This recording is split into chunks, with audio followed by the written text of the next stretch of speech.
E aí, pessoal, tudo bem? Seja bem-vindo, seja bem-vinda para mais uma aula do nosso projeto Voo Livre, curso de Sociologia e Filosofia totalmente focado no Enem, com 35 aulas de Sociologia e 35 de Filosofia até o final do ano. Para aqueles que não me conhecem, estão chegando aqui pela primeira vez, seja muito bem-vindo, seja muito bem-vinda. Meu nome é Igor Mosca, sou professor de Filosofia e Sociologia aqui em Belo Horizonte, tendo lecionado aí nos principais colégios particulares, aqueles que estão sempre no topo aí no ranking do Enem. Bom, para início de conversa, pessoal, vamos tratar hoje aqui então do primeiro nossa senhora, quase não sai, hein? Do primeiro grande clássico da sociologia, que é o Karl Marx. Belezinha? Para isso, como vocês já sabem e é de costume, vamos comentar uma questão desse sociólogo ou, quando for o caso, do filósofo, e na sequência nós iremos contextualizar com os principais conceitos. A minha promessa para entregar para vocês aqui é uma aula enxuta, objetiva, clara, direta aos conceitos mais importantes, para que vocês possam aí ter um bom desempenho lá no final do ano na prova do Enem. Perfeito? Bom, dito isso, vamos passar para a nossa questãozinha, já classificando ela aqui. Olha só, essa questão é uma questão do ano de 2021, cuja dificuldade é de 467,7, ou seja, uma questão muito fácil, tá? Salvo engano, é a questão 66 aí do caderno azul desse ano de 2021. Perfeito? Bom, o que temos para falar sobre Marx no que diz respeito à incidência desse sociólogo e filósofo aí na nossa prova do Enem?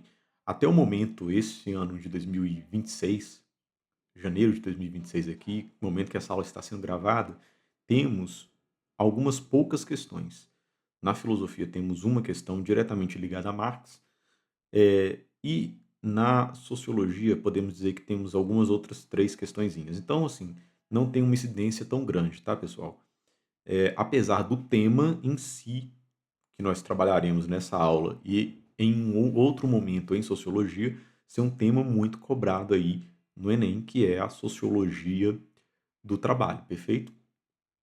Então vamos lá, pessoal. Sem mais enrolação, passar diretamente aqui para o nosso sociólogo da aula de hoje. O Marx, contextualizando historicamente, isso é muito importante, vocês verão isso em função dos desdobramentos aí da sua obra, da sua teoria. Nasce em 1818, morre em 1883, certo? É, ele é um filósofo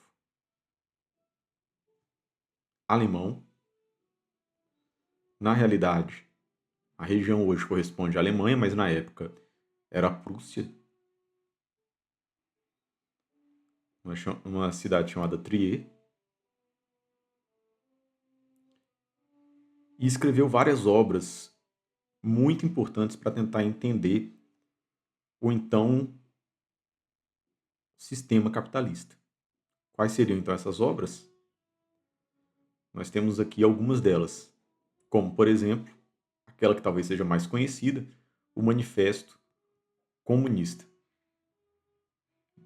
Diga-se de passagem, uma obra que, com muita frequência, acaba sendo criticada por muita gente, mas se trata basicamente não de uma obra científica, mas sim de uma obra panfletária, uma obra destinada aí para aquele trabalhador que tem a rotina exaustiva de trabalho no período de Revolução Industrial e que, portanto, não teria tanta capacidade mental, né, tanta força mental ali para dedicar à leitura de uma obra mais técnica, mais científica. Né? A gente hoje não consegue ler, quem dirá uma pessoa que trabalharia 16, 14 horas por dia. Né? Bom, mas obviamente vão existir outras obras de caráter um pouco mais científico. Então a gente vai falar de crítica da economia política, crítica à filosofia do direito de Hegel, enfim, vão ter várias coisas. Eu não vou ficar me alongando muito e só quero dar o destaque aqui para aquela que talvez é a sua maior obra, que propõe efetivamente uma análise do sistema capitalista no período moderno. Tudo bem até aqui, gente? Perfeitinho? Olha só, vamos ler a questão juntos? Para a gente tentar contextualizar ainda mais o problema que vai ser enfrentado aí por esse filósofo alemão, tá? Apesar de estarmos na aula de sociologia, muitos aí o consideram como um filósofo, e a sua teoria teria implicação prática aí para sociologia, especialmente, como já destacado aqui para vocês, no âmbito da sociologia do trabalho que nós discutiremos um pouco mais adiante. Perfeito? Vamos ler junto aqui então a questão para a gente tentar extrair aqui informações importantes para abordar os conceitos relevantes para essa aula de hoje. Olha só, é um texto aí do seu amigo e colaborador científico, né, o Friedrich Engels, que escreveu essa obra, A Situação da Classe Trabalhadora na Inglaterra, que diz o seguinte, olha só, ao mesmo tempo, graças às amplas possibilidades que tive de observar, a classe média, vossa adversária, rapidamente conclui eh, que vós tendes razão, inteira razão, em não esperar dela qualquer ajuda. Tá? Ou seja, eh, a classe média tem razão que não há de se esperar nenhum tipo de ajuda vinda dela. Seus interesses, ou seja, da classe média, são diametralmente opostos aos vossos, mesmo que ela procure incessantemente afirmar o contrário e vos queira persuadir que sente a maior simpatia por vossa sorte. Mas seus atos desmentem suas palavras. Bom, o comando diz o seguinte, pessoal. No texto, o autor apresenta delineamentos éticos que correspondem ao ou às. Alternativa A, conceito de luta de classes, conceito importante para Marx que veremos nessa aula. Alicerce da mais-valia, outro conceito importante que veremos também nessa aula. Fundamentos do método científico, vamos falar também do método científico desenvolvido por Marx na sua sociologia científica. Paradigmas do processo indagativo, ou o último conceito aqui, fetichismo da mercadoria.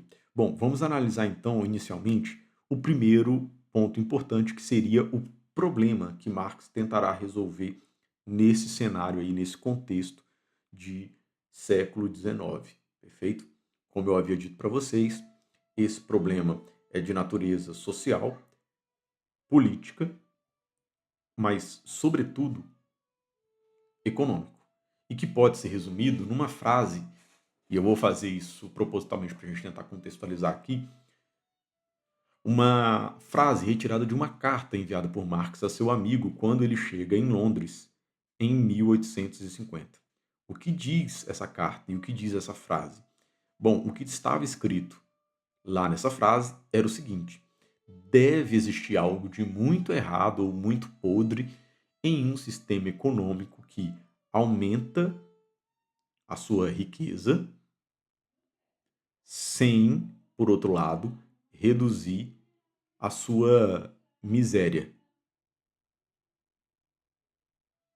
tá?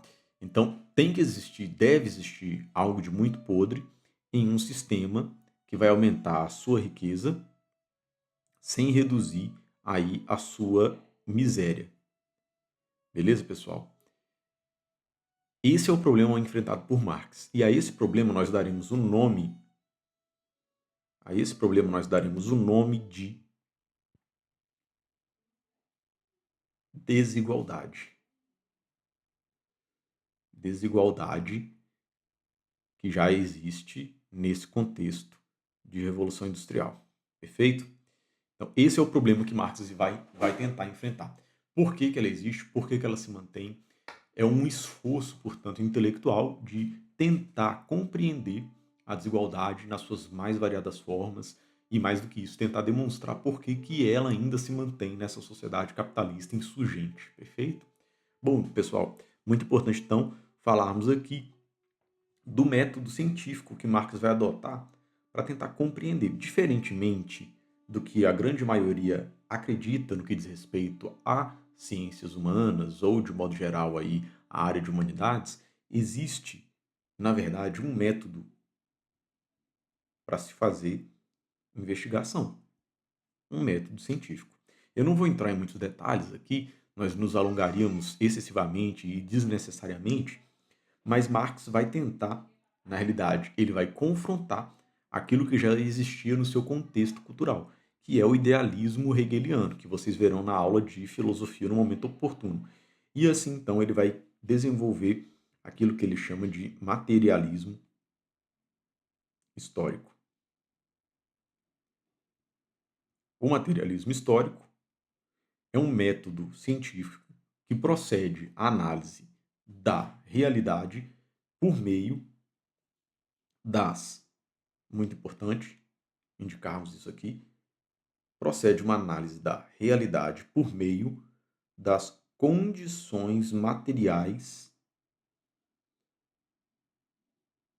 das classes inseridas no seu processo histórico. Então, condições materiais. É uma tentativa de ler as contradições e os conflitos da própria história por esse viés material.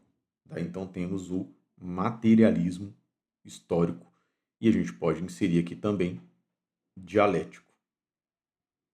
Perfeito? Materialismo histórico dialético. Porque justamente haverá uma oposição muito clara de interesses e, portanto, de conflito. É justamente nesse sentido que eu gostaria de trazer para vocês, mais adiante, uma citação utilizada numa redação em 2016 que fala justamente dessa situação presente aí de conflito na sociedade e como que ela é importante para Marx para que esta mesma sociedade possa efetivamente progredir enquanto conjunto social, né? Enquanto tecido social. Perfeito, pessoal. Então nós temos aí, recapitulando, um Marx situado num período de contexto de Revolução Industrial que, olhando para essa realidade, escrevendo uma carta para o seu amigo quando chega em Londres, é válido mencionar aqui, não seria perda de tempo para a gente, dizer que a Revolução Industrial eclode em 1750, obviamente os desenvolvimentos se acentuam a partir disso, e lá em 1850, vocês devem imaginar que aqui a gente já está falando de uma revolução industrial já em estado avançado, e que, portanto, como consequência, aumentou significativamente esse cenário, esse quadro de desigualdade. Perfeito? Tudo bem até aqui, gente? Vamos avançar então, olha só.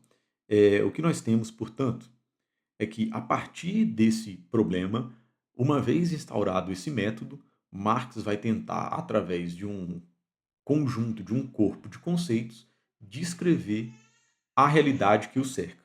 Para tentar entender, então, o primeiro elemento que Marx vai trazer a gente podemos mencionar aqui a ideia de que toda história ocidental é uma história da luta de classes. Mais uma vez, eu não vou me estender aqui com vocês, mas Marx vai dizer que isso está presente em todos os modos de produção, ou seja, a maneira pela qual uma sociedade reproduz a sua condição de existência através aí dos seus bens materiais, né? Bom, então, no capitalismo especificamente, fazendo esse recorte e deixando de lado os demais modos de produção, o que nós teremos é uma luta de classes entre a burguesia, detentora dos meios de produção, isso você vai anotar para mim, e por outro lado, o proletariado, aquele que detém apenas a sua força de trabalho. Perfeito? Essas são as duas classes aí em conflito. Mas tem mais, pessoal. O que mantém essa relação, segundo Marx, são vários conceitos aqui que eu vou estar descrevendo para vocês, que nos permitiria, portanto, entendermos basicamente por que essa relação se mantém e por que ela passa a existir.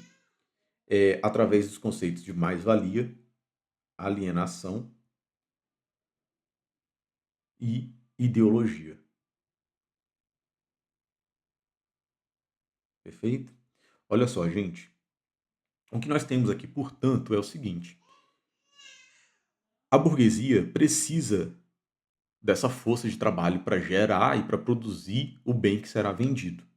Marx dá vários exemplos nas suas obras, mas aqui nós vamos nos contentar em apenas dizer que existe aí, portanto, essa relação entre a burguesia, que detém os meios de produção, e mais do que isso, os recursos para produzir os bens necessários numa sociedade.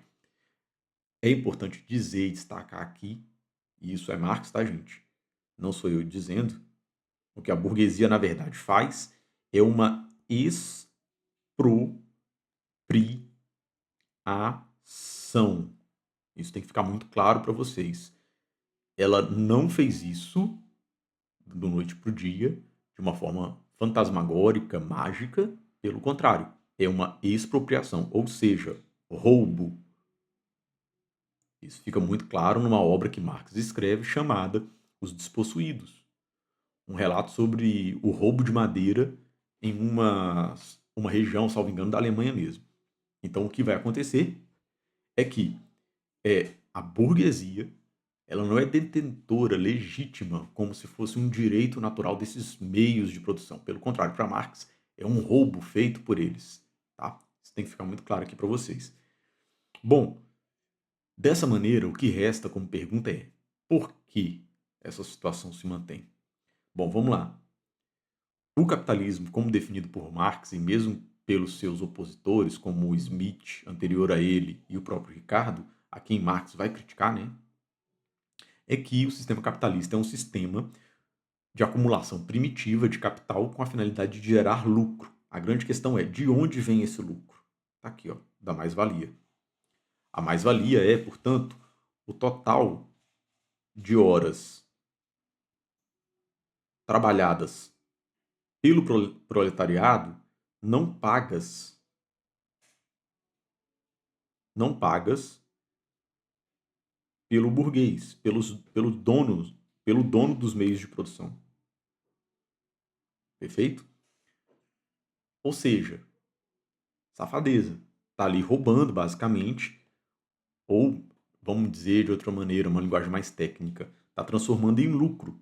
Então vamos pensar de modo concreto? Está difícil de visualizar, eu sei. Vamos pensar de modo concreto.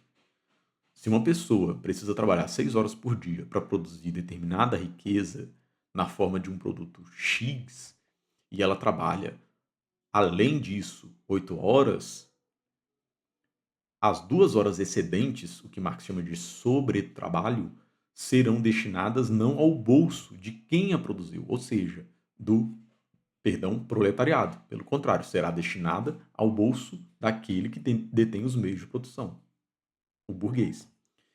Assim, portanto, é gerada mais-valia, ou seja, o lucro que Marx aí diz ter desvendado de como funcionaria o capitalismo e como que ele se mantém, e como que essa desigualdade, inclusive, se perpetua, se mantém dentro desse sistema econômico.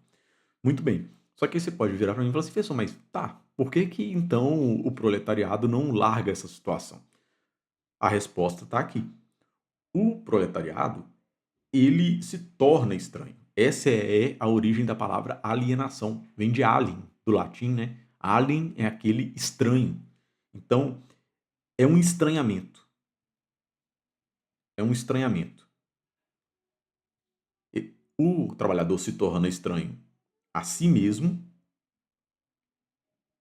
ou de si mesmo, mas também ele se torna estranho do produto que ele próprio produz. Numa linha de produção de alfinetes, por exemplo, para a gente pegar o caso contado pelo Adam Smith, um pouco antes de Marx, nós teríamos ali um trabalhador produzindo alfinetes, cuja responsabilidade seria apenas de empacotar os alfinetes. Ele não vê a destinação final. Talvez empacotar é até um pouco mais fácil de visualizar, mas vamos imaginar alguém que precisa cortar o arame para fazer o alfinete. Essa pessoa não vislumbraria, ela não visualizaria o alfinete sendo feito ao final. Percebe? Então, ele se torna estranho a todo esse processo, né? Ainda assim, você deve perguntar para mim, tudo bem, professor, mas como fazer para romper esse ciclo?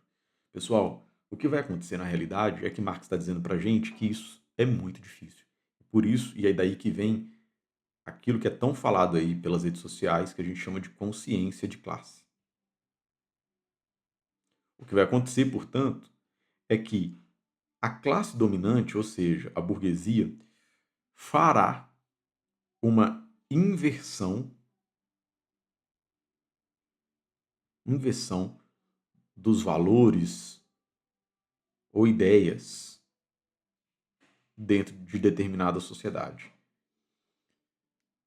E aí então o que nós teremos,